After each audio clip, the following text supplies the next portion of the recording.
So what I'm going to talk about tonight are some of the new features in Photoshop. There are plenty, but some of them are more aimed at professional artists or professional photographers where speed is of the essence. That doesn't really apply to us, and therefore the benefits, I think, are marginal for us. So I'm just cherry picking the ones that I think might be of interest to you, and the ones that signal perhaps a little bit of the future as to where Photoshop is going. So hopefully you'll get something out of that. We'll do the project winners for black and white, and then I'll just do a quick overview of what's coming up that takes us to the end of the year. So let's get into the new Photoshop features. These were announced earlier this month to great fanfare, but then when you look at them, you think, meh. And some of them are beta, so they're not fully functional. It's just Photoshop putting them out there to give them a little test, see what people think, and obviously to help iron out the bugs, because they're asking for people to give feedback. And so what they'll do is they'll take all that feedback and feed that into the development of the product. Can you see my thumbnails on the right of the screen? Can we give a thumbs up? On the left of the screen. Oh, you can see all the thumbnails, can you? On the left. Okay, we can see your Apple taskbar. That's fine. I need to use that. So, but you can't see my. No, we can just see the main slide. Cool. Thank you. That's what I was hoping. Because otherwise, it's going to obscure the Photoshop menus. Good. Okay. So, some things have been there for a while, but they've been enhanced, and those are the select and mask features. And there's another masking feature that's been in the product for some time. We've talked about how you create masks to maybe cut out a sky and replace it. Now they've replaced that with basically a single button and a slider, so you can tweak it.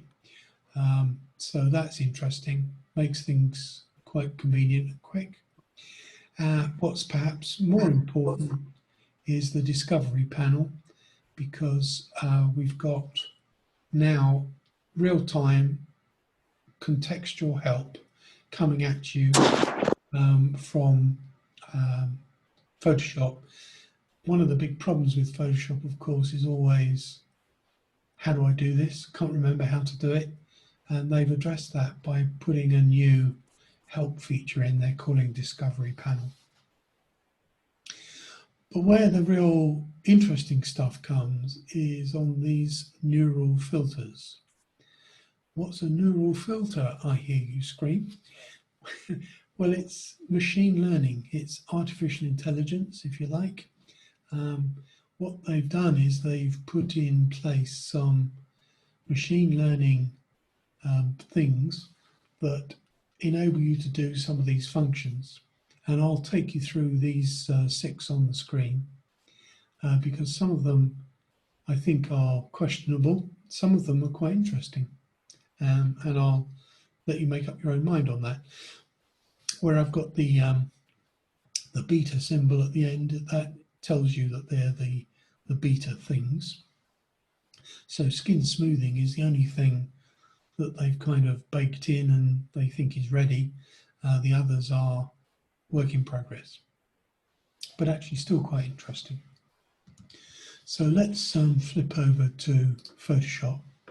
I've got these photos I'm going to work through to demonstrate each of these features. So you should all be seeing girl with the curly hair.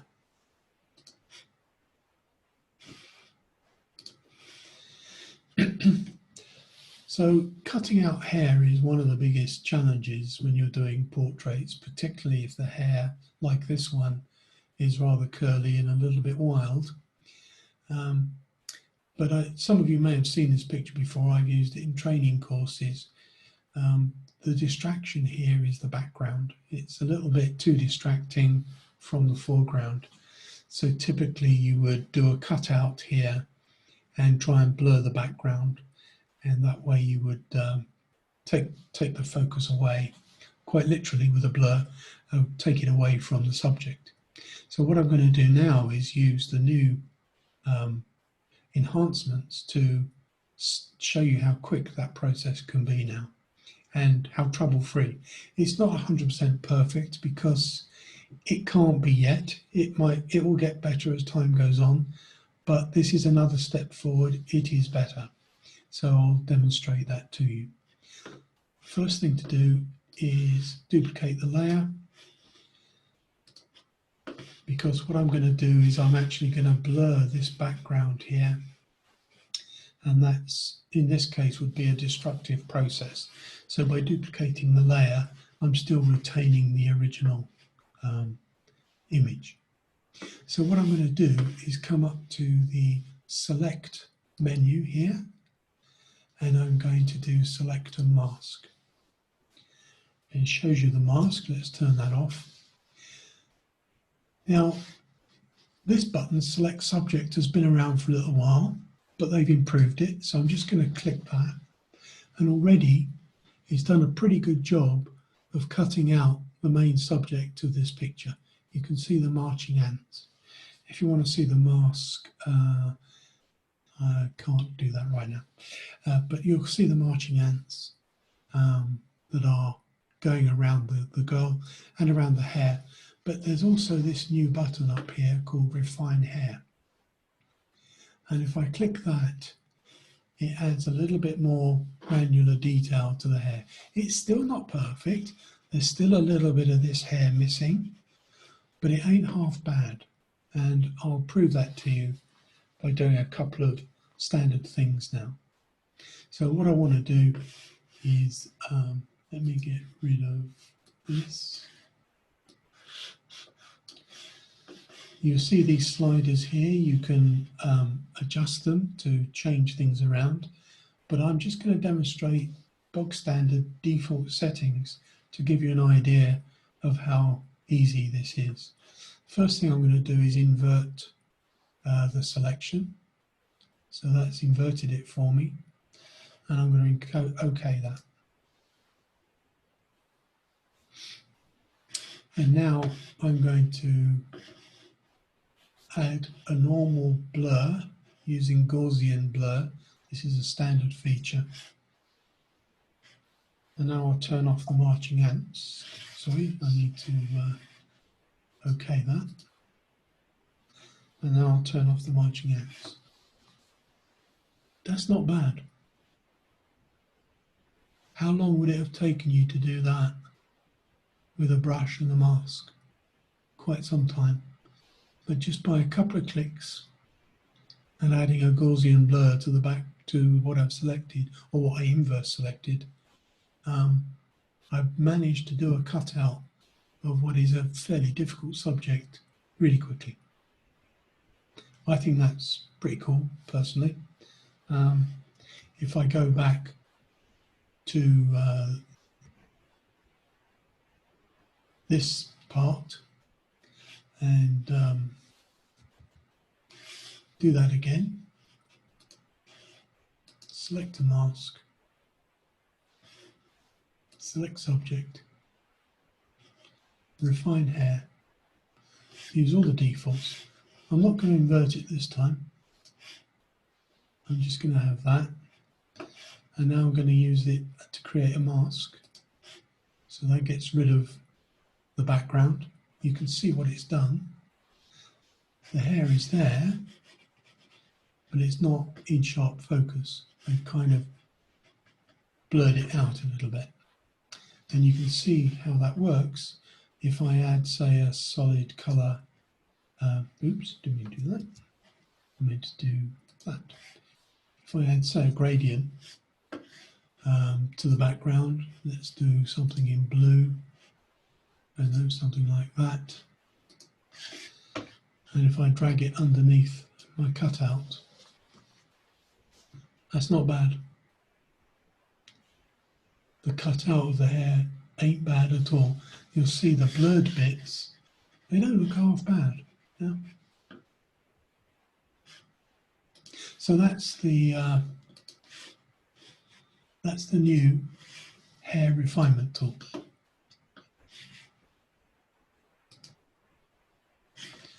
The next one is the sky replacement tool. Now again, before I would have had to have done a cutout all the way around this building to change the sky. You can see the sky is completely blown out. Something needs to be done with it. I would typically cut the sky out and try and put some kind of different sky in the background. They've made an easy way of doing that. So if I go up to the edit and I come down to sky replacement, with one click I get myself a presto, a new sky. And I've got a menu of skies I can choose from, and I can add my own as well. Now, these won't work, they don't look awful, but it gives you an idea of what you can do with this. That was just a single click to replace that sky. Now, the beauty of this is all of these new filters are non-destructive. So if you look over at the layers section over here, it's created a group that compresses down. And what it's done is it's done all the adjustments and the cutouts for you using the standard Photoshop techniques for non-destructive editing. So everything is completely editable. You'll notice that it hasn't done quite a good job around here of that bit of roof compared with this bit of roof. So I could go into the masks here and edit them in the normal way. But what this does is it gets you 9/10 of the way there with one click. So, you know, if that's a problem and you've got lots of pictures where you need to tweak, it's a good starting point. Now, in this particular instance, this foreground is way too bright to match the sky. So you'd want to probably tweak something there, take the foreground down a bit to match the sky. But anyway, I think that's worth looking at. It's a very quick and easy way to do that particular job.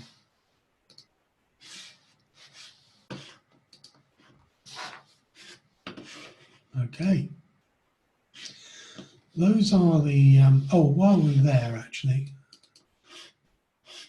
I'll demonstrate the new discovery panel. So if you go up to help, Photoshop help, you get the new discovery panel. And if I type in, say, sky replacement, if I click on this one, it'll actually take me there. It takes me to the panel to do the job.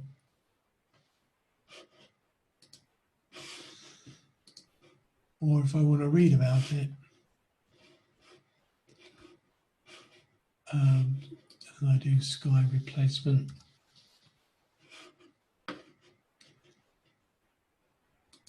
there are online tutorials and things that you can follow. Don't know why that's gone, but that's disappeared. But anyway,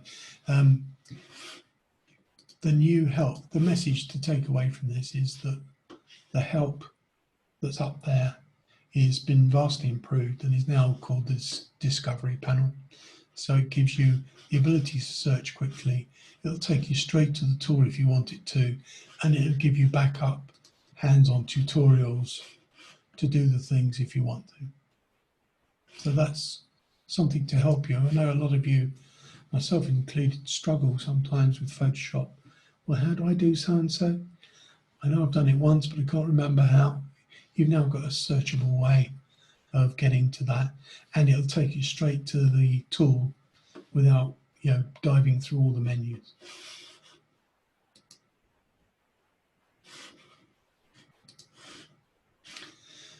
So now let's look at the skin smoothing tool. This is a portrait I took some years ago in a studio session, and it ain't half bad. But what I wanted to do is to use this to demonstrate a new tool. So if you come down to, oh, I need to open it first. If you come down to filter, you've now got neural filters up here. And if you select those, in this panel here, you've got skin smoothing, which is the first one in the menu.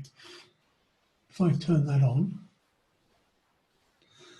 you'll see that this blue line here is actually found the face in the image. So it's got facial recognition it's using, and now it's going to apply the skin smoothing to the faces that it finds in the photo. So I'm just going to randomly pick a few settings, and you'll see this little blue circle processing up there. What it's doing is it's processing it in the cloud. So depending on what job you're asking it to do, it's actually using cloud computing to process it. So don't panic about you uploading all your photos to your Adobe account. You don't have to do that. It just does it in the background for you. So that's processed. And I'm going to say OK. And the output here says it's going to put it in a new layer.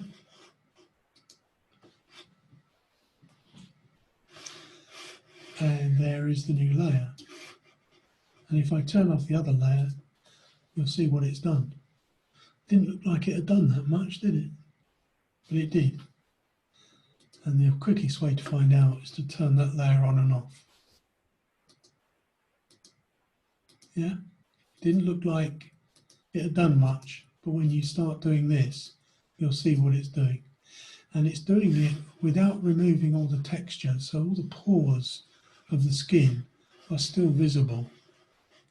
One of the problems with doing skin smoothing in the past is you end up with a China doll. You smooth out all the pores of the skin and it looks like you've got a China doll. Now, some people like that look, but it's not terribly realistic. And the way I used to do that to avoid that problem in the past was a very convoluted double layers, inverting the layers, adding, subtracting layers with blending modes, and it was quite tedious to do. This is done with one click and a couple of sliders. And as before, it's non-destructive, so it's giving you a separate layer to do that with. So I think that's quite a useful feature. It's not something you're going to use every day. None of these things you're going to use every day, but it's actually quite good. Now, all of these photos so far have been either raw photos or PSDs. But as we go on, in fact, the next one is a JPEG. Now, there's a happy chap. Love the braces. Yeah, I was in my braces period then. Now, this was a candid photo taken during a business dinner. Obviously, I'm pretty cheesed off. Wouldn't it be nice if I could correct some of that? So the next thing I'm going to do is called Smart Portrait. Again, I go to the filter, neural filters. And now we're into the beta filters. And that's this one here. If I hover over it, you can see it's beta. That's featured filters. This one's beta. So these are all the beta ones. Now, when you first do this in your version of Photoshop, you'll have to download the features. And you'll notice this one, the makeup transfer. There's a little cloud symbol to say I've got to download it. Doesn't take long, only a few seconds. But I've downloaded these ones because that's what we're going to look at. So let's turn on Smart Portrait. Now already it's recognized the face.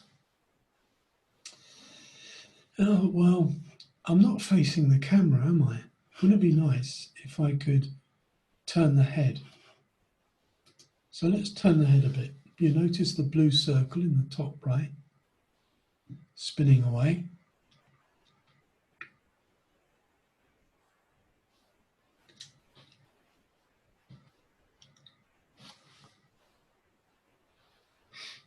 Come on. I've turned the head a bit. Let's turn it a bit more. So it's facing the camera.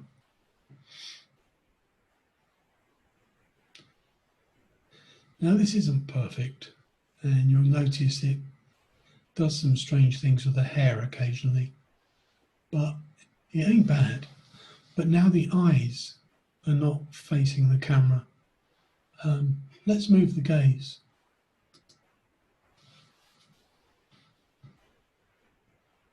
That's a bit better. I'm not really smiling, am I? Let's be happy.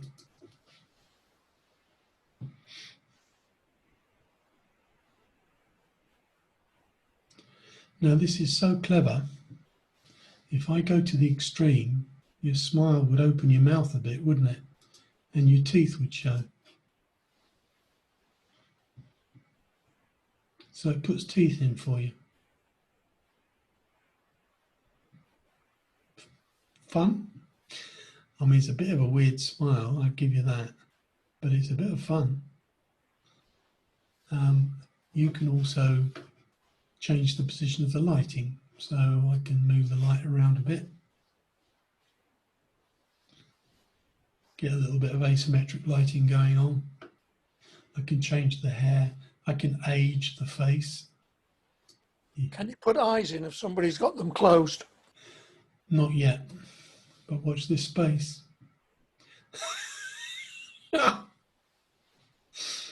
So we can do a bit of that.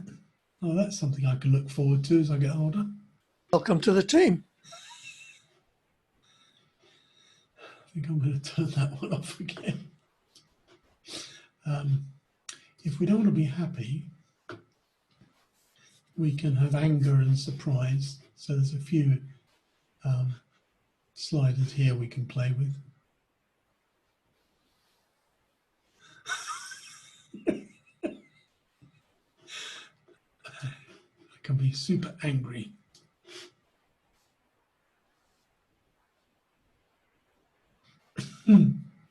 Anyway, you get the message.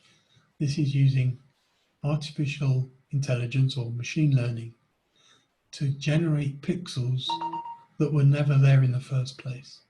So it's analyzing the pixels. It knows what expression or where to put the eyes.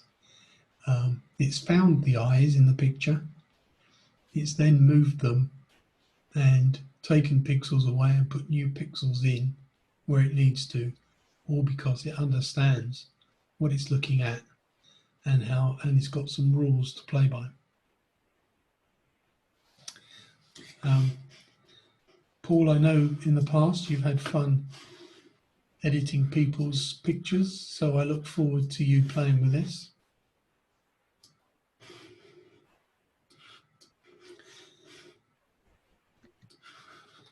Now, the good thing is, as before, look at the layers. It's only done that bit and blended it for you. So this is, again, is a I'm surprised there's no open closed eyes feature there, because that's been available in Elements now for 2 years. Yeah, not yet. But Elements doesn't work on quite the same way, because you have to have a reference image, and it's particularly good if you've done a group shot, say of 4 people, and one of them's got their eyes closed, and you've perhaps taken 2 or 3 images, and in one of the images they've got their eyes open. You can just swap the eyes with a couple of clicks from the one where their eyes are open to the one where their eyes are closed. So that's a really good feature if you're doing groups. Well, I think this is the first steps, I think, for Yeah. Photoshop, and some On might the, say, can I ask a question about the sky replacement? oh yeah, Can you select um, the area of non-sky and then invert it and just replace the sky in that inverted selection? Which, because on that photograph you showed, there were, as you say, some imperfections, and it's the same problem with Luminar. Exactly the same problem where you have a white, and on that photograph you've got a white building in direct contact with the sky, which is pretty much blown out, and the machine can't identify what's building and what's sky, which is why you get the sky image in the top of that building. yeah, So if you can select it and just fill the bit in, because in Luminar you can select, say, the buildings, invert it, and just put the sky in the inverted selection, which solves the problem really nicely.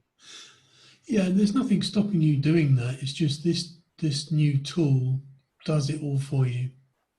But the good thing about it is that it does it using standard masking, so you can go in and tweak. Yep. So you can edit it on the mask, is what you're saying. Yeah. Yep, that's good. Yep. So it's a one-click mask, invert, paste, sky script, if you like. It's just basically it's a bit of script behind, what's already there. What they're doing though, as you saw with the hair stuff, is That's that they're excellent. refining those algorithms every time to get them better and better and better. Really good. And those same algorithms are being used for sky replacement and a few other things. Yep. So Paul, which elements did that eye thing come into? Because I've only got 8. Element 18. All right, yeah, You can long swap the before eye. mine. Yeah. okay, this one's an interesting one. Again, I'm not sure how often you would use it, but it's interesting. This is called, I need to turn my notes. Get the photographer's shadow on the main subject's leg. Yeah. Yeah, this was, Sorry. no, it's fine. It was a candid photo taken while on a business trip. But what I chose it because it shows a lot of depth in the image. There's a clear foreground subject and a clear background subject. And what this new feature is, it's another beta. It's putting in haze, not taking it out, putting it in, Yeah. but putting it in content aware. So what it does is it understands the depth. So the machine learning figures out that is far away and that's nearer. So let's have a look at it. At Gibraltar. Hmm? Is that Gibraltar? No, it's Rio de Janeiro. All right. That's Sugar Loaf Mountain, whatever it's called. Depth aware haze, it's called. Now it's already put some in with the defaults. If I turn it off again, if you look at the mountains, you'll see the difference. Mm. And I can turn it up. And I can make it warmer. I'm only affecting the background now. I'm not affecting the color cast of the foreground. So I can give it more of a sunsetty, golden hour kind of feel without affecting the foreground. And if I OK that, again, non-destructive process in a layer. So if you turn it on and off, you'll see the difference. Mm. Again, not something we use every day, but it's interesting.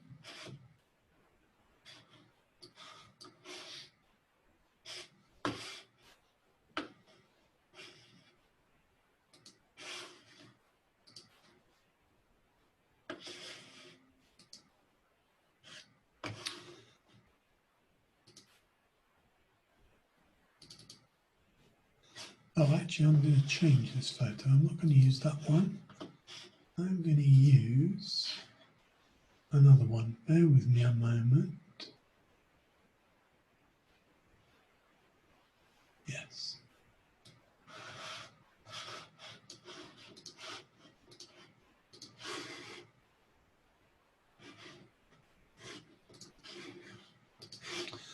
I was looking for images to use as a background for the chairman's cup, and I came across this stock image.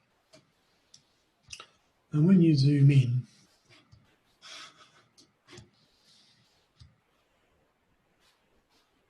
Snowing. okay, I think I corrected that one. That's one I corrected.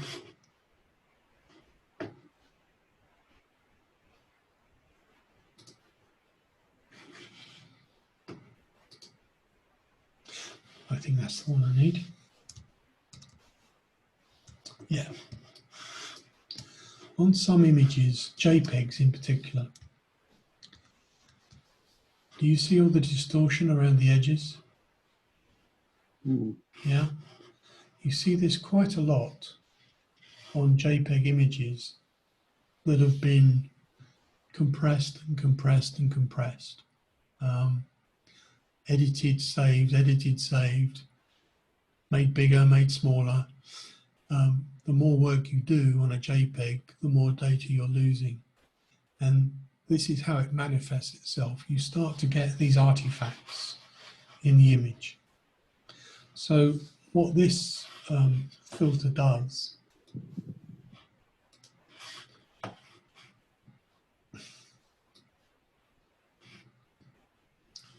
it's called JPEG artifacts. See the difference? Where did you get that from, Ray? I'm sorry, I can't see where you got it from. Sorry, where did I get what from? Where did you get that window you've just opened up from on the top bar? Again, filter, neural filters, and then the beta menu again. And then it's one of these ones, it's called JPEG artifacts. Yeah. And just by turning it on, you'll see what a difference it's made. So if I actually do that, again, it's done it as a layer. And if I turn that layer on and off, you'll see the difference in the image. So if you're copying a lot of clip art or other stock images off the web, you often come across this problem, and you can end up spending ages trying to clean it up. This is a very quick and easy thing to do, and I think it's going to get better and better as time goes on. Will it do the silver plate? Will it straighten it? Well, that's down to resolution. I'm zoomed in at 700% here, All right. but it's not bad. So, yeah, you may or may not use it, but that's one to look at. This one's another interesting one. My mum and dad, taken a long time ago, with old photos in particular, scans of print. This is a scan of a print, which is why it's got some white speckles and things on it. Quite often, you're stuck with the size and everything that it is. If you start zooming in and cropping, you're going to lose quality. So again, go up to filter, neural filters, beta, super zoom. And what you can do here is zoom in.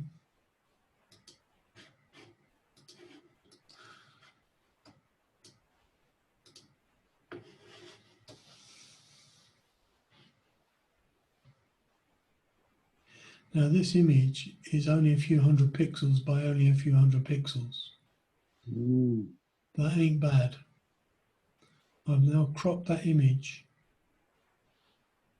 and it's put in pixels that weren't there before to improve the quality of that picture. And it's done it in a new layer. So we've gone from that to that. Now if I zoom in to this, to the same level, you'll see how manky it is. Whereas that ain't bad. Again, I think this will just get better and better. So particularly on old scanned photos that you want to retask or zoom in on, I think it's quite an interesting feature. Maybe even if you've got some old JPEGs that were taken on a low resolution camera and you now want to upscale them, you might want to pass them through this filter first before you upscale them.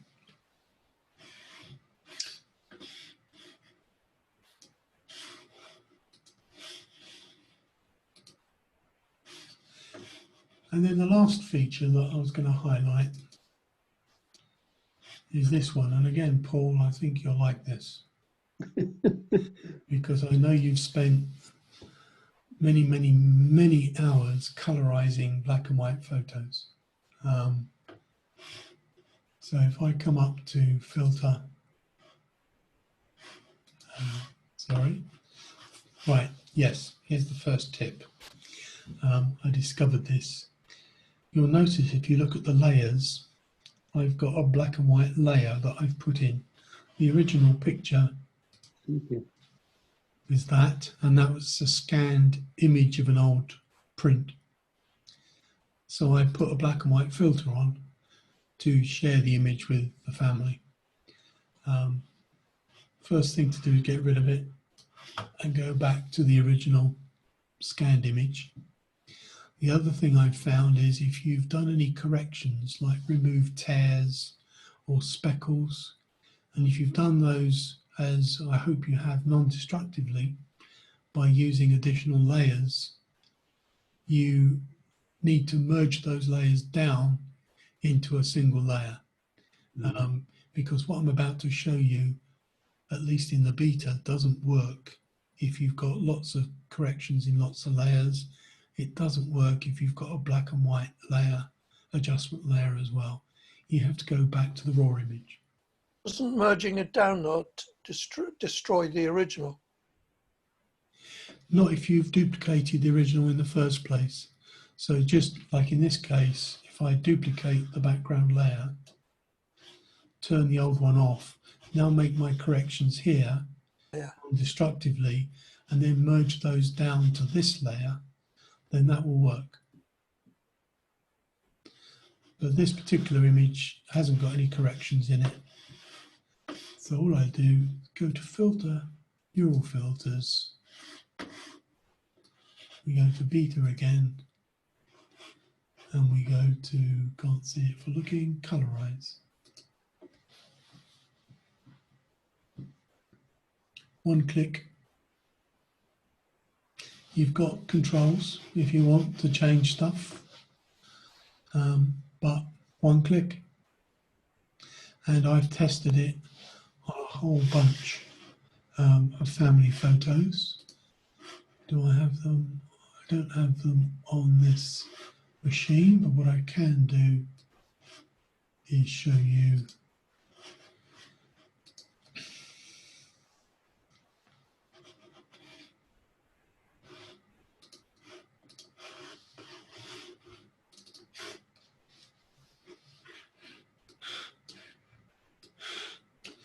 I did these all with a single click.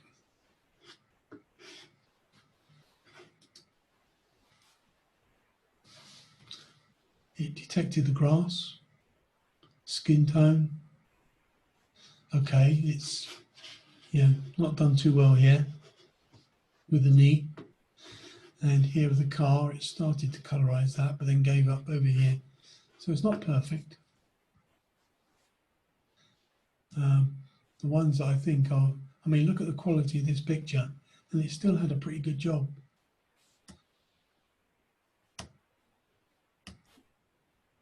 So this is when my mum was about 30 years ago, 30 years old. So that would have been about in the early 50s. But perhaps the more interesting ones are these. This is my mum,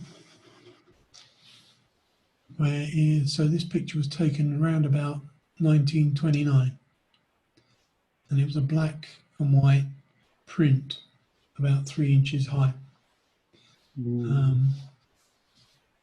So was this one. That's my granddad, again with my mum. Now, you know, it's not done much with the sea in the background, but for a single click, it ain't half bad. And it does it non-destructively. So, you know, I think that's a pretty cool feature. And you select what colours go in where? No, it does that.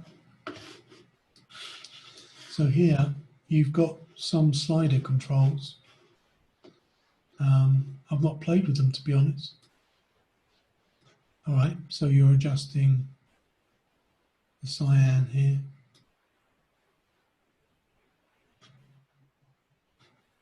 Yeah, I mean, I think it would take a little bit of practice to get those right, but yeah, it ain't bad. And see, because it's beta, Adobe are asking for your feedback whether you like the feature or not. And now I've got a corrected layout.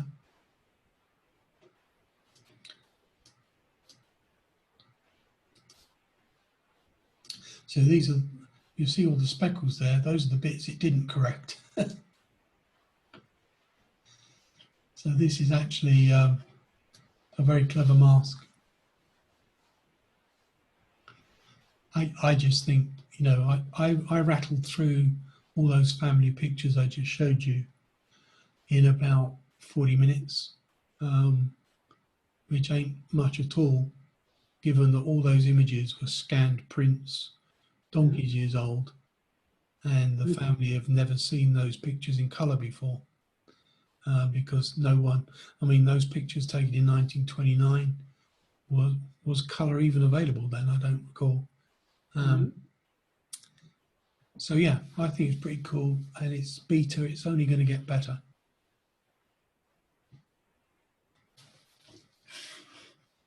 It might be interesting, Paul, to try it on that picture you spent so long on. See what it does.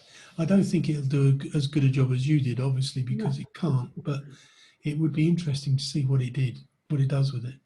I'll send you the file.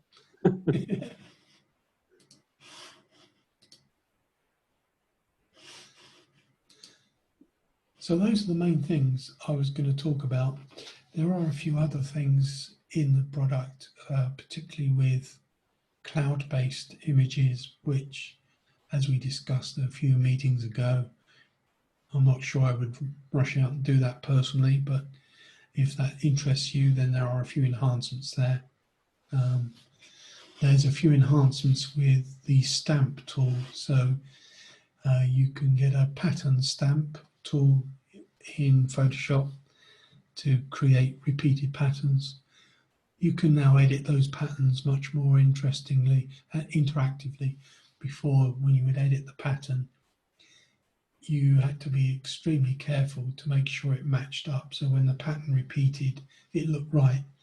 Now you do it interactively on screen, and what you see is what you get. So it's a much quicker and easier process to create new patterns or customize patterns for yourself.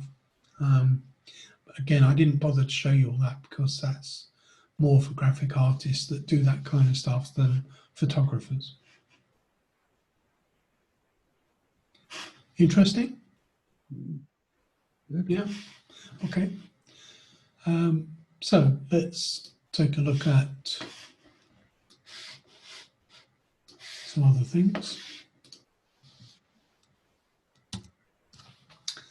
The project vote. 79 pictures from 28 members.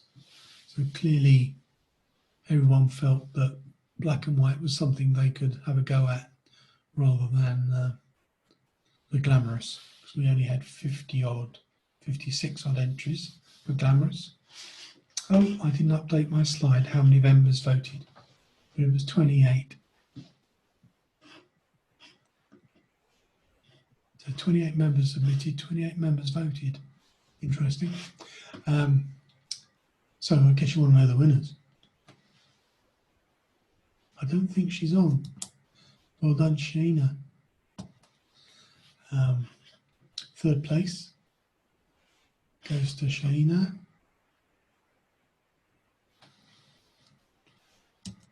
Second place goes to Tony. Well done, Tony. And because he wants to dominate the competition, he also got first place. Well done, Tony. Congrats. It looks like a photo shoot, Tony. Is that what you did? One of these good time things? Can you hear me now? Yeah. Yeah, it was taking a dig cut about 18 months ago, something like that. Yeah. About 8 o'clock in the evening. It was quite dark in there. The original's in colour.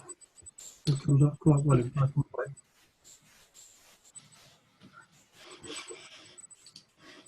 Yeah. It's a good picture. And when you compare it with some of the others, and I put mine in the same category, this has got so much more depth to it because of that light in the far distance. It's much more of a three-dimensional image, I would say. So yeah, very well deserved. Yeah.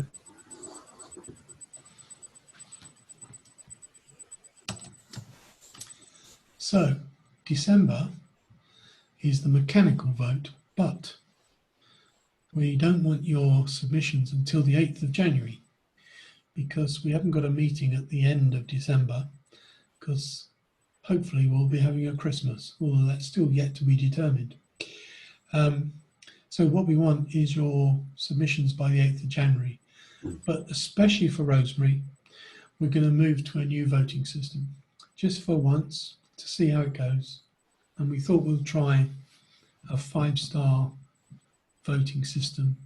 So you can rank all of the photos from 1 to 5 stars. So you can rank as many as you like. And the more you rank, the better. And we're doing it for 2 reasons as an experiment. Firstly, you all pretty much said the same thing, that it was very hard to choose the winner this time round.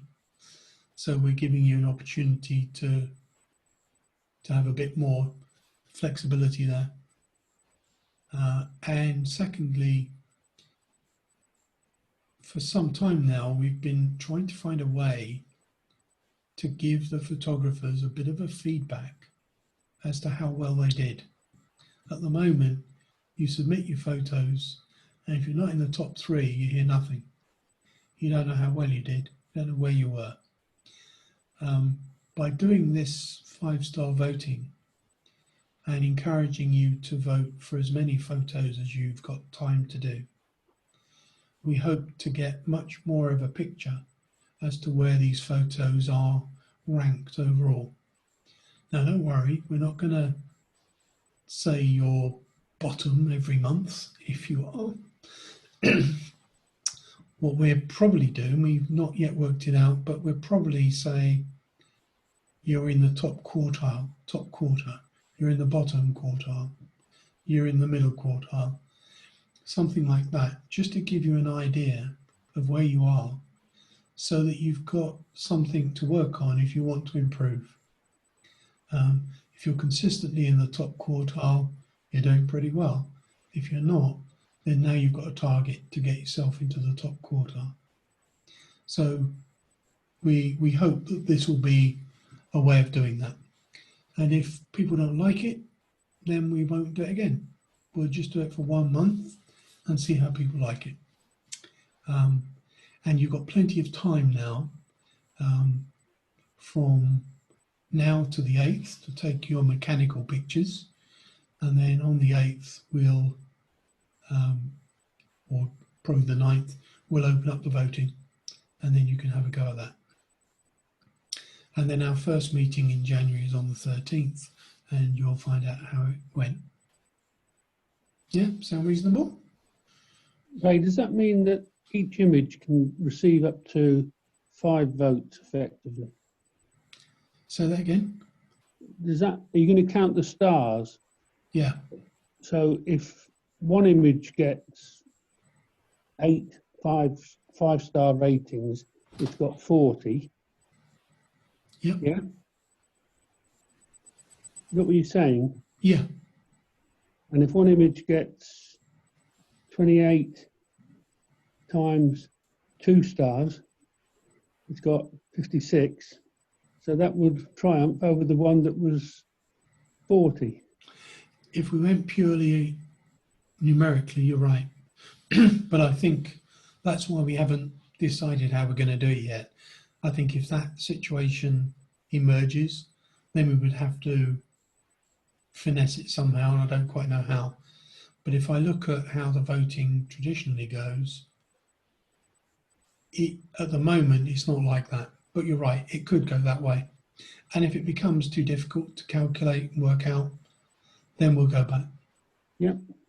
No, I understand. It's perilous whichever way you go, because It is. with 79 images and 28 voters, the winning image this month might only have got 2 votes or 3 votes. I'm not saying it did, and I don't want you to make any comment about it, but that's the peril of doing it first past the post, isn't it? Yeah, yeah, exactly. I mean, the winner got a lot more than that, but No, I'm sure it did, yeah. but You know, you're right. A lot of photos, mine included, got 0 votes, and you know, I'm not bitter and twisted about that. Well, I think you were quite lucky to get 0, Ray.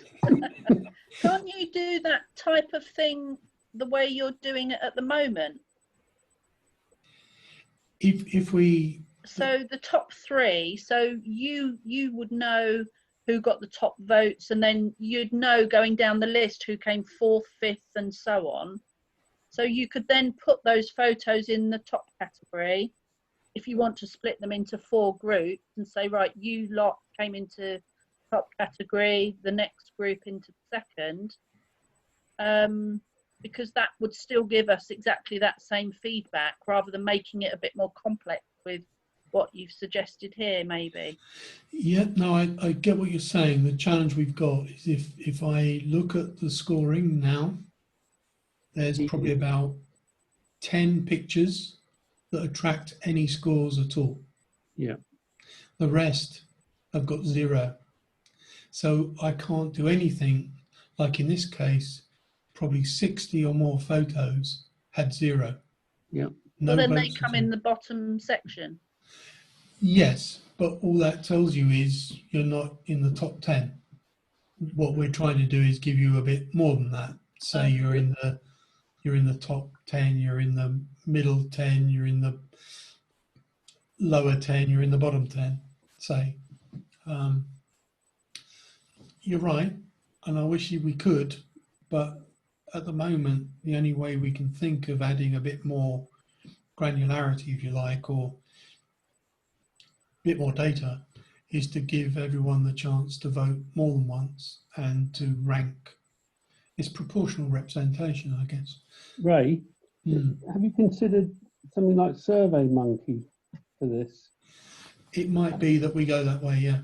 Because the other thing that I don't know whether I had no idea about SurveyMonkey. I only know it's an online thing that counts votes.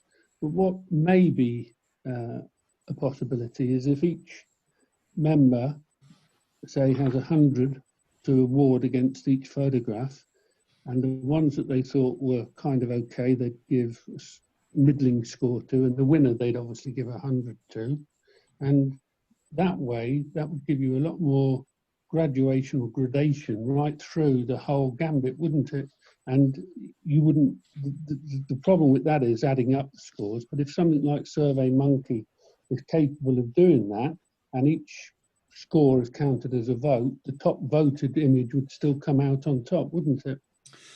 Yeah, I think you're right. And it may be that we can weight the images a bit like they do, say, on Strictly, where all the votes come in and then that gets awarded 5 points rather than 3 million votes. It gets awarded 5 points. So there may be some translation we can do that helps us with that. Not sure yet, which is why, you know, we're leaving it open for now. I'm Yeah. going to do a little bit of digging. SurveyMonkey might be the answer because their numerical statistical analysis things might be a bit more sophisticated than Google Forms. Yeah. And if anyone's got any experience of this, please shout and let me know. Okay, so that was good.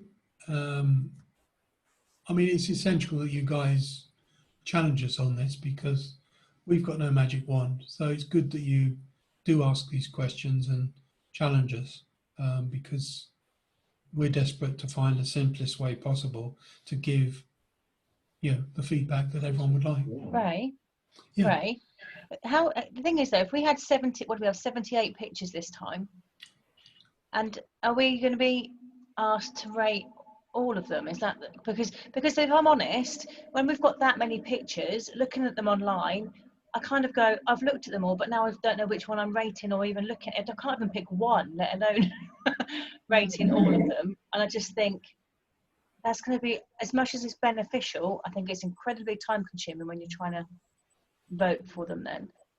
Yeah, agreed. And that's why I suspect that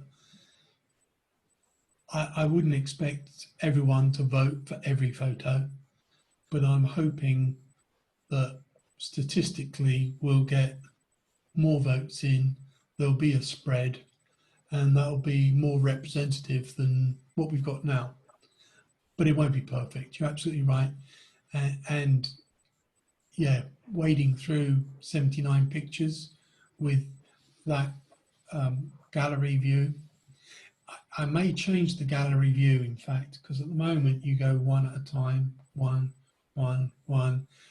Maybe if we went to a thumbnail view that you can see at a glance, oh, that's interesting, let me go there.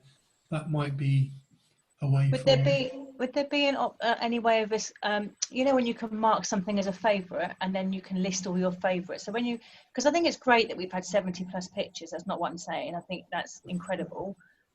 But it was almost like I was going through going, oh, I like that one, I'll put that number, write that number down, and then having to go back and re-review them. Whereas actually, if you could star it to favourite it and then select your favourites, and then you can almost eliminate down when you're. Yeah.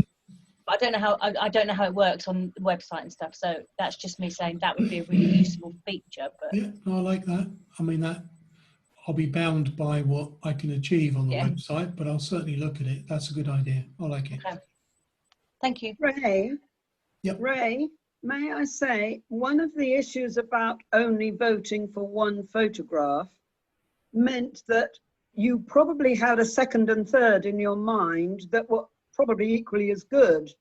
But because you were only allowed to vote for one, that meant that no votes were given for those very good number 2 and number 3 on your list, because you couldn't give them anything.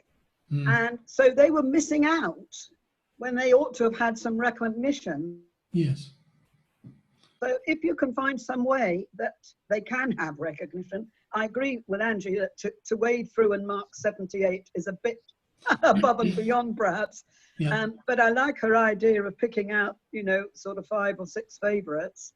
But Yeah. it's just that there are some very deserving people at the top that aren't actually getting a vote at all because we've had to vote for one. Does that make sense? I don't know if you Yeah, understand absolutely what it I'm does. trying to say. No, I absolutely understand what you're saying, and you're right. I mean, certainly if we went with just a plain 5-star voting system, if you had 5 pictures you like, you could rank them 5, 4, 3, 2, 1 Yeah. if you wanted to. There's also nothing to say you couldn't have one ranked at 5 and 2 ranked at 4 and another one and 3 ranked at 3. Yeah. It depends how much time and effort you want to put into it. Yeah. But Angie makes a good point. You know, life's too short to spend too long on this.